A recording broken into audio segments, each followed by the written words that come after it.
Students, today I'm going to discuss that how to pass an object through a function. So here a small revision for you, that class is used to create an object, and this is a class, and this is the object.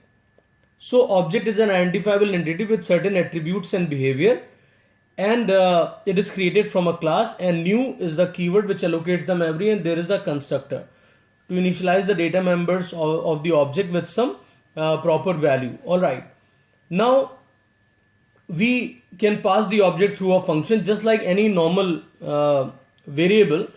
So here we take a very simple example to understand. Here is a class, and suppose class name is CL. Alright, and I have got a data member, say D. Alright, now I have got a constructor here, say CL, and that's a parameterized constructor, and here I have got a value for that, and that is V. So we'll assign V to D. D is our data member, and it's better to have public access modifier for the constructor. Okay, now we can pass some value to initialize the data member with some other function, means other than constructor. So I name this function as init to initialize, and here I provide it the value, say val. Alright, so here what I do, I have to initialize D. So I just have to write D assignment operator val. So here the name was V, and here the name was val. So here V was assigned to D, and there in this case val will be assigned to D. Very common mistake students make, they write val equal to D. So never do that, because whatever is going to be assigned is going to appear on the right hand side of the assignment operator, and where the value is to be assigned, or whichever is the variable which is going to get the value, which that will appear on the left hand side of the assignment operator. Now students, I have passed one integer variable, and its job is to to assign its value to the variable or the data member over there, which is the data member of the class. Now I want to pass the object. Val is a variable and its data type is int. Similarly, if somebody asks you what is the type or what is the data type of an object, so you always remember that data type of an object is its class. Alright, so here if I ask what is the type of my car, so you will say it's car. Simple. Like on the road, so many cars you see. Suppose many Honda Cities are there, and somebody asks you what is that, so first thing you will say it's a car. What type of car is, or what is the brand, you will say Honda City. So Honda City is a class, and but the car which is on the road, that is basically what? An object. So here you can see this is the class then object. So always remember, students, the data type of an object is always going to be the class of the object from which it has been created.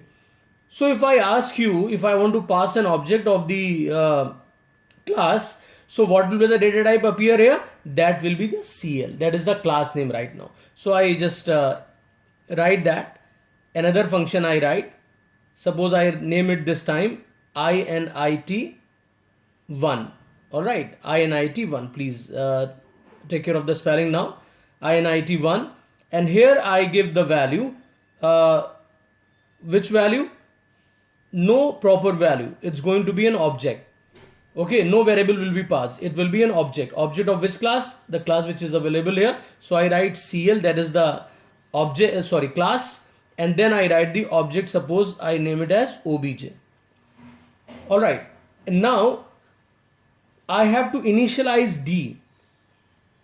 So suppose student, the class is CL. What it contains? It contains data member D.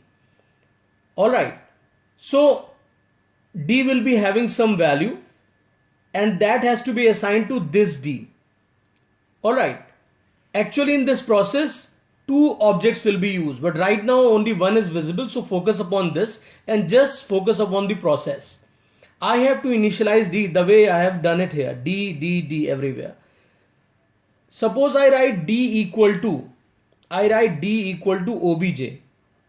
Is it possible? It's wrong. Why? Because data type of D is what? Int. Data type of object is CL. So how the value can be assigned to D? Because obj, when obj is created, so a copy of D is moved inside the obj. So this is your object obj. It contains a copy of D. So suppose it contains the value 5 here. Suppose it contains the value 5 here. So in that case, I can assign this value 5 which is stored in the D of obj. I said D of obj. How it can be represented? It can be represented as obj dot D. Always remember. So this D which contains 5 and this D which is inside the obj will be assigned to this. So if you write plain D, that will be wrong because D is inside the obj. That one I have to assign to this D. So I'll write it here obj dot D. Alright, that is the reason why I have given obj dot D. I have explained it here. Again I am telling you, when an object is created from a class, object always has the copy of non-static data members of the class within itself. So here D is not static, so its copy will be created and that will be inside the object. Which object is here? Obj. Now you must be having one question in your mind, that where the object has been created, because I have written the object creation statement over there. So let me tell you, this entire thing will be done within the main function, where this function will be called. Are you getting it clearly? So right now, this is actually the formal argument. This is the formal argument. So the D which is inside the obj will be assigned to this D. Alright. Now to understand it better, I'm going to show it here. Alright. Just see how we can use this entire thing over here. So students, I have got a main function here, public static void main. Alright, there is space, public static void main, in between space is there, and here I pass one argument, string A. Please always write the proper syntax or proper format of the main function. Now main is the area where we want to create the object of CL. So first we will write CL. Alright. Then I write here object name, say OB this time. Just for the sake of, means to make you understand that these names can be different, because this is the formal argument. Right. Now OB equal to new. Okay. And then we write the constructor which will have the same name as of the class. And here I give the value. Which value? Some integer is required because parameterized constructor we have got. Right? This is what? Parameterized constructor. Alright. Parameterized constructor. So I need a parameter of which type? Integer type. So I write here, say 5. Now what I do here, I will call this function. Which function? init1. Suppose I call this function. First I will call this function. So I just write ob.init. So here I can give the value 55. Now what is the result of these two steps? First I have created object ob. So I have created an object ob from class CL, and ob contains D within itself and D has the value 5. Then ob.init, I have called this function. So the moment I invoke this function, now this 5 is going to be replaced with what? 55. After this statement, because of this statement, what will happen? There will be ob, the same ob, right? But its value 5 will be gone, and what will be the value now? 55. That is the result of this.